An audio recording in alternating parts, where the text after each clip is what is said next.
que le début. Bonjour. Bonjour. Bonjour. Bonjour. Ce n'est que le début. Bonjour.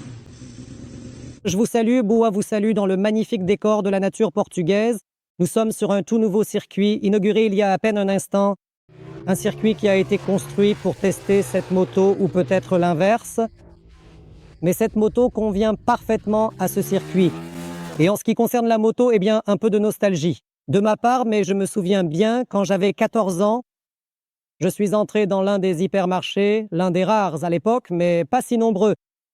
Et j'ai vu la couverture du magazine Fiat Motocicli, c'était probablement en décembre 1997. Sur la couverture figurait la Yamaha R1 RN01. Dans cette même livrée, peut-être une teinte légèrement différente, mais cette moto ressemblait beaucoup à celle-ci. C'est alors que j'ai décidé qu'un jour, je m'achèterais une R1 comme celle-là. Je l'ai achetée il y a 4 ans, donc cela a pris un certain temps, mais bien sûr, ce n'est pas une R1, c'est une R7. Peut-être que beaucoup seront déçus, beaucoup de gens de mon âge ou plus âgés, car il n'y a probablement pas beaucoup de jeunes, se souviennent que la R7 d'origine n'était pas un twin, mais que la R7 dans les années 2000 ou à la fin des années 90. C'était un vrai superbike à l'époque où les règlements de la FIM autorisaient les 750 dans la catégorie des superbikes. Et là, le moteur devait respecter cette cylindrée. Et comme c'est toujours le cas aujourd'hui, la moto devait être homologuée, c'est-à-dire que plusieurs centaines d'exemplaires devaient être produites. C'était le cas avec la R7. Quelques centaines d'exemplaires ont été produites afin d'obtenir l'homologation. Et cette moto est bien sûr devenue une pièce de collection. Seules quelques personnes en Pologne ont eu la chance de piloter de telles motos en championnat. En Pologne, si je me souviens bien, il y avait Janek Oskardowicz, il y avait Adam Badziak. Malheureusement, moi, en tant que jeune garçon à l'époque, je n'ai pas eu la chance de voir cette moto en version routière.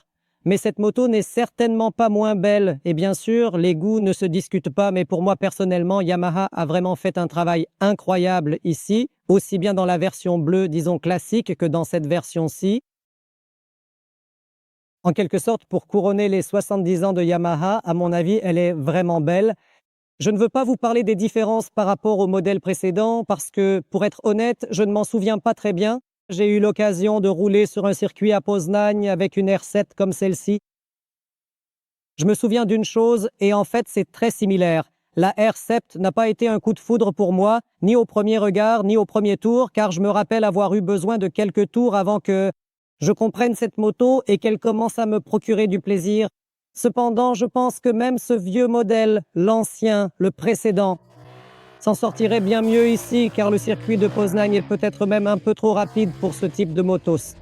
Ces motos se sentent parfaitement à l'aise sur des circuits où les lignes droites ne sont pas particulièrement longues, tandis que les enchaînements de virages serrés ou même moyennement serrés sont faits pour cette moto. Elle les adore. Qu'en est-il du modèle 2026? Ce n'est pas une révolution, c'est une évolution. Et ici, comme d'habitude, les ingénieurs nous ont donné des données. Combien de pourcents plus rigides, combien de pourcents plus légers? C'est toujours le même discours. Je ne veux pas minimiser les efforts des ingénieurs chez Yamaha, mais on a déjà plaisanté un jour que si on additionnait tous ces pourcentages sur 20 ans, ces motos seraient déjà devenues complètement rigides, à 300% et j'ai l'impression qu'elles pèseraient 40 kg ou même moins que zéro, ce qui est physiquement impossible. Les chiffres sont les chiffres. Les ingénieurs s'en vantent. Je vais vous parler de mes impressions à ce sujet de cette moto. Le scénario de la journée était le suivant. Nous avions d'abord 150 km à parcourir sur des routes normales, comme n'importe quel utilisateur. Comme c'est le cas en Espagne, comme c'est le cas au Portugal, Que se passe-t-il lors de l'organisation des essais principaux? Il y avait très peu de routes. C'était principalement des routes départementales, des nationales, ou même de petites routes étroites entre les vignobles. Donc ce n'étaient pas des routes avec un asphalte exceptionnel, et elles étaient pas très longues non plus, ni très droites. Et globalement, dans ces conditions, il était très agréable de rouler avec cette moto. Pour moi, cette moto est plutôt un fun bike, mais l'idée de Yamaha de créer une moto que vous sortez du garage et emmenez directement sur circuit est tout à fait pertinente. Parce que cette moto n'est ni extrêmement sportive au point de vous épuiser sur la route et en même temps, elle sait pousser très fort le pilote et en tirer tout le potentiel tout en roulant avec la moto sur circuit. Parce que cette génétique R, c'est-à-dire l'ADN de la moto issue du circuit, est bien présente dans cette moto. Et cette moto permet aux personnes avec un budget plus limité ou à celles qui ne veulent pas s'embêter à acheter des remorques ou à modifier leur moto. Pour ces gens-là, cette moto peut répondre à leurs attentes afin que pratiquer ce sport, ce type de track day, de manière relativement économique et efficace, sans perdre trop de temps à charger, décharger ou se déplacer. Ici, vous montez sur cette moto, vous allez sur le circuit. Yamaha a plutôt bien pensé le concept avec des rétroviseurs facilement démontables intégrés au levier, les changements de vitesse. Il y a 2 orifices qui vous permettent, avec une seule vis, de régler la tige du quick shifter. Et vous changez la configuration des vitesses en mode circuit, c'est-à-dire la première vers le haut, le reste vers le bas. Je vais peut-être revenir de façon un peu non chronologique à la route. Lors de mon premier contact, pour ainsi dire, avec la moto sur la route, ce qui m'a immédiatement dérangé, c'est la selle très glissante. La sortie de l'hôtel était très en pente et tout de suite, je glissais vers l'avant. Évidemment, comme c'est souvent le cas chez les hommes, mes parties intimes sont remontées. Donc, la selle, en ce qui concerne les conditions routières, devrait offrir plus d'adhérence. Cependant, ce qui était un défaut sur la route s'est révélé fantastique sur circuit, car changer de position sur la moto sur piste est très facile, ce qui permet vraiment d'adapter sa position de conduite de manière très agréable. La solution idéale serait d'avoir des stomp grips d'origine sur le réservoir afin que l'on puisse serrer le réservoir avec les genoux tout en pouvant se déplacer librement sur la selle avec le bassin pour trouver la position la plus confortable. Les 2 leviers sur le guidon, c'est-à-dire le levier d'embrayage et le levier de frein, sont tous 2 réglables, et ce sur une large plage, ce qui vous permet d'ajuster parfaitement la distance. Des leviers sous le guidon. Personnellement, le niveau de fixation de ces leviers me dérangeait. Malheureusement, pour le changer de manière classique, il faut soit utiliser les vis, soit, comme je l'ai fait, employer un peu plus de force, serrer le poing et frapper. Et grâce à cela, j'ai réussi à changer cette position. Quoi d'autre sur la route? Les rétroviseurs, comme sur la plupart des motos sportives, vous permettent malheureusement de voir principalement vos coudes. Il n'y a pas de visibilité vers l'arrière, il faut vraiment coller les coudes contre soi pour pouvoir observer quoi que ce soit derrière. La suspension, ici sur le circuit, nous en sommes à 2 sessions et elle fonctionne vraiment sans reproche. C'est un très bon compromis car sur la route, je n'ai vraiment pas perdu mes plombages et en même temps, je me sentais vraiment à l'aise. La moto allait où je voulais, même sur de très grosses irrégularités. Quand il y en avait beaucoup, cela ne déviait pas la moto de sa trajectoire. Et en le maintenant légèrement, il allait vraiment là où je voulais, il n'y avait pas de gros problèmes à ce niveau. La suspension avant, comme l'ont dit les techniciens, a été légèrement modifiée. Bien sûr, des éléments plus légers y sont utilisés. Elle a été légèrement améliorée. Les freins, personne ne me l'a confirmé, mais écoutez, ces étriers ont toujours le même aspect que les premières R6, les premières R1, seule la couleur de ces petits bouchons change. Je ne sais pas si ce sont exactement les mêmes étriers qu'il y a presque 30 ans, mais si c'est le cas, chapeau, parce que ces étriers fonctionnent toujours et pas juste un peu, le frein marche vraiment bien.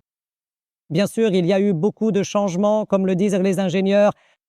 En général, ils se sont basés sur un sondage rédigé par les utilisateurs des précédentes R7 et sur la base des plus gros problèmes qu'ils mentionnaient. Les ingénieurs utilisateurs ont essayé d'améliorer tout cela. Apparemment, la position de conduite est plus détendue et je peux dire qu'en effet, pendant ce trajet de 150 km, bien qu'il ait été interrompu par diverses sessions, je n'ai ressenti aucun inconfort particulier, ni dans les jambes, ni dans les mains. Non, en fait, sur ces routes sinueuses, avec 2-3 pauses, j'ai ressenti une incroyable satisfaction à conduire. Le cadre est resté en acier tubulaire tout du long. Nous avons un joli carénage qui donne au cadre un aspect un peu plus musclé. Visuellement, comme je l'ai dit, il est censé être une dizaine de pourcents plus rigide. Nous le croyons sur parole. Le moteur aussi, l'admission a été repensée. D'après les graphiques que nous avons vus, la courbe de couple est très lisse car elle était très irrégulière sur l'ancien modèle. Pic! En fait, ce graphique semblait presque parfait. Et je dois dire qu'on peut démarrer cette moto même à bas régime. Il n'y a aucun à-coup ni comportement suspect. Que puis-je encore dire? Le bras oscillant reste asymétrique, lui aussi a été légèrement repensé. Apparemment, le système de biellette de l'amortisseur arrière a également été modifié. Et c'est tout. D'origine, la moto est équipée de pneus Bridgestone Batlax Hypersport S 23F. Ces pneus ne nécessitent pas l'utilisation de couvertures chauffantes dans les conditions que nous avons ici en ce moment. À environ 18 degrés, ces pneus chauffent instantanément et atteignent vraiment l'état dans lequel ils devraient être, maintenant leur performance pour que nous puissions vraiment nous amuser ici. La couleur bleue, ce blanc-rouge anniversaire ou encore le noir, il y a le choix selon les préférences de chacun. Il existe des packs touristiques, un sac par exemple. Et là, il y a un couvre-siège arrière pour ceux qui aiment faire semblant que la moto est monoplace ou de type racing. Des pièces de course sont également disponibles. Il y a un Akrapovic d'origine complète, tout le système. Il y a un module racing, des boutons racing sur le guidon. Donc ceux qui voudront adapter cette moto, plus pour la piste, peuvent le faire.